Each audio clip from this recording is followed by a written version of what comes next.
Hi, I'm Dr. P.K. Talwar, board certified cosmetic surgeon from New Delhi.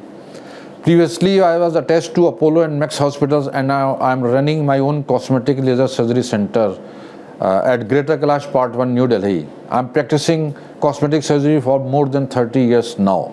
21वीं शताब्दी में लोग अपने बॉडी के बारे में बहुत जागरूक हो गए हैं। उनको अपनी बॉडी पूरी तरह से फिटनेस की ज़रूरत पड़ती है। अब इसमें एक टर्म आता है टोटल स्कल्प्ट सर्जरी, जिस बारे में कभी कोई लोग हमें फ़ोन करके भी पूछते हैं। देखिए होता क्या, मैं आपको एक एग्जांपल देता हूँ। मान लीजिए आप काफ़ी मोटे हैं। अब क्या हुआ, आपने बैरेटिक सर्जरी करा ली। बैरेटिक सर्जरी कराई जिससे आपका वज़न काफ़ी कम हो गया। आपका वज़न कम हो गया, लोगों को 30, 40, 50 किलो वज़न कम होता है। अब उसमें कुछ चेंजेस आ जाते हैं। जब आपका वज़न कम होता है तो आपके चेहरे की स्किन वो थोड़ी लटक जाती है। जो ब्रेस्ट होते हैं, जो बड़े होते हैं, वो भी थोड़े लटक जाते हैं। पेट की स्किन है वो भी लटक जाती है। थाइज, बटक्स ये भी लटक जाते हैं। आपकी स्किन लटक जाएगी क्योंकि वज़न कम हुआ है। स्किन तो कम हुई नहीं है। और आर्म्स है, यहाँ की भी स्किन लटक जाती है। तो ये सारी चीज़ें जो होती हैं ये आपकी बॉडी की शेप को प्रभावित करती हैं। अब लोग चाहते हैं कि उनको ठीक किया जाए, वापस किया जाए। तो फिर उसका ट्रीटमेंट क्या होता है? अगर आपकी ब्रेस्ट लटकी हुई है तो फिर आपको ब्रेस्ट सस्पेंशन करवाना चाहिए। और अगर चेहरे की लटक गई तो आपको फेसलिफ्ट करवाना चाहिए। आपके पेट की स्किन भी लटक गई है तो एब्डोमिनोप्लास्टी की जाती है।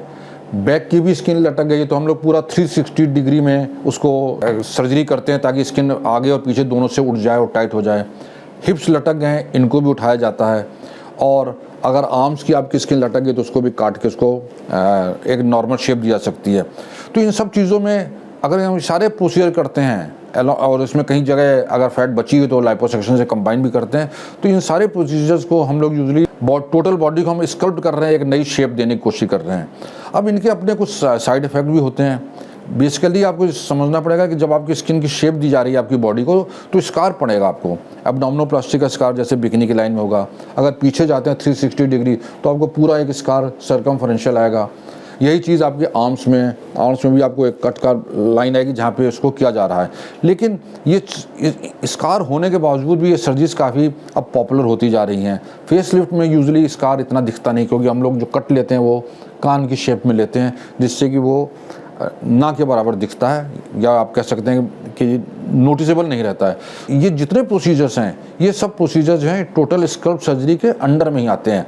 आइडिया जो है, जो जैसे किसी ने प्रश्न पूछा स्कल्प्ट सर्जरी क्या है, तो basically sculpting of body structures, different body structures को हम स्कल्प्ट कर रहे हैं, उनको एक नई शेप दे रहे हैं ताकि वो ज़्यादा युवा दिख सकें और उनको जो एक पब्लिक में जो एक थोड़ा एम्बैरेसमेंट होता है वो कम हो जाता है। और नेचुरली कपड़ों के अंदर फिर वो नेचुरली अपने आप को ज़्यादा युवा फील करते हैं, युवा महसूस करते हैं। तो यही है, ये सारे प्रोसीजर्स हैं टोटल स्कल्प्ट सर्जरी के अंडर आते हैं जो हम लोग करते हैं। तो मुझे उम्मीद है कि आपको आपके प्रश्न का उत्तर मिल गया होगा। लेकिन इससे रिलेटेड अगर आपके मन में और भी कोई प्रश्न है, कोई शंका है जिसका आप समाधान चाहते हैं तो आपका स्वागत है। आप हमारी टीम से संपर्क करें।